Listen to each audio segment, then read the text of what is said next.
Несіне қарайсың? Мерседес ізде. Ассалаумалейкум достар. Сіздер бір көлік каналындасыздар. Осы видеоны соңына дейін көрсеңіз, сізге арналған сыйлығым бар.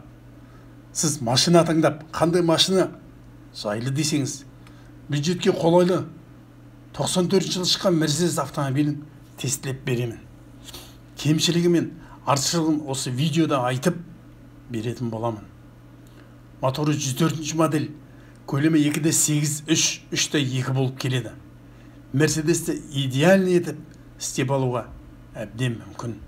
Енді мықты да керемет шыққан автомобиль ол Мерседес. Арзан бағаға сатып алып, керемет қымбат көлікте жүргендей сезінетін боласыз. Себебі ол сізге сондай құдіретті сенім мен сезім сыйлайды. Астына комментарий жазып отырыңыз. Сізді қызықтыратын көлік болса, автомобиль болса, міндетті түрде тестілеп жауап беремін. Ұнап, көңіліңізден шықса, лайк басудан тартынбаңыз. Соңында қызықты ақпарат болады. Таңдағанда қандай Мерседес көлігін қараймын десеңіз, сіз біріншіден мотордың көлеміне назар аударыңыз. Кемшіліктерін айта кетсем, 102-103 модельді моторлар бар. Бұл моторлар әдетте көлемі объемы 2.3, 2.6, 3 болып келеді. Қолыңыздан келсе, бұндай Мерседес жоламағаныңыз дұрыс.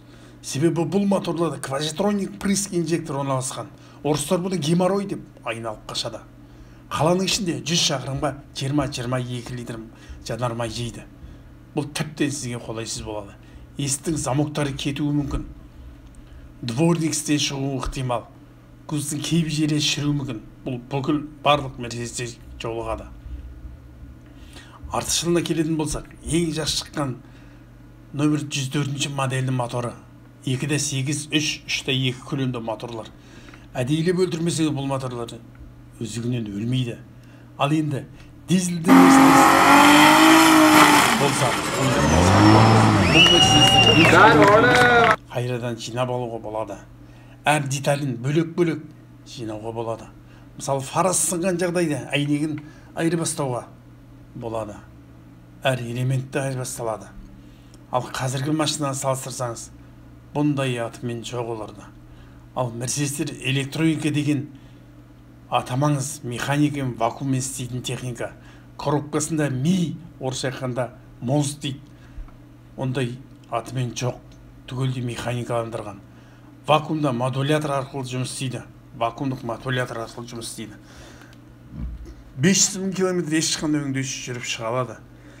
Мерседестің артқы есіктері холодильниктің есігі жұмсақ жабылады. Күзеттің металдары мықты стальден жасалған. Саусақпен күш салып басып майыстыра алмайсың. Салонды көрсеңіз, Мерседестің жанында BMW салоны демалады десем артық болмас. Үлкен жылдамдықта Мерседес асфальтқа жабыса түседі. Кәдімгі асфальтты үтіктеген тәрізді. 140-160-қа бассаңыз, сіз одан сенімді ләззат аласыз. Мен өзім осы жылдамдықпен 1200 километрді 10 сағатта жүріп өткенмін. Өз уақытында бұл машина конкурент болмаған. Ең басты ерекшелігіне жақсылап қарап отырсаңыз, ұзақ уақыт мінесіз. Мен өзім үлкен тас жолда жүргенде бұл машинамен шаршамаймын. Қарсы өткен встреча машина, үлкен фуралар сізді шайқамайды. Кейде бір обгон жасаған жағдайда ұйқыны ашып алу мақсатында жарыса кетуге де болады. Біле жүрсеңіз, қазір заманның машиналары сынғыш келеді. Осы Мерседестің жаңа маркалары 200 000 километр жүргеннен соң моторы, компьютері, басқа бөлшектері істен шыға бастайды. Келесі видеоны өткізіп алмас үшін тіркеліп алыңыз. Мен берген ақпаратын осы лайк басып, келесі видеода қандай көлікті көргіңіз келеді, комментарий жазыңыз. Жоғарыда айтылғандай сіздерге сыйлық астындағы сілтемені ала кетіңіз. Салонда коробканың рычагында мынадай жазу болады: S және E деген. Бұл стандарт және эконом дегенді білдіреді.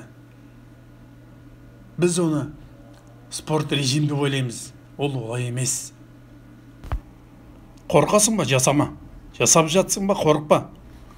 Жасап біттің бе, өкінбе. Шыңғысхан.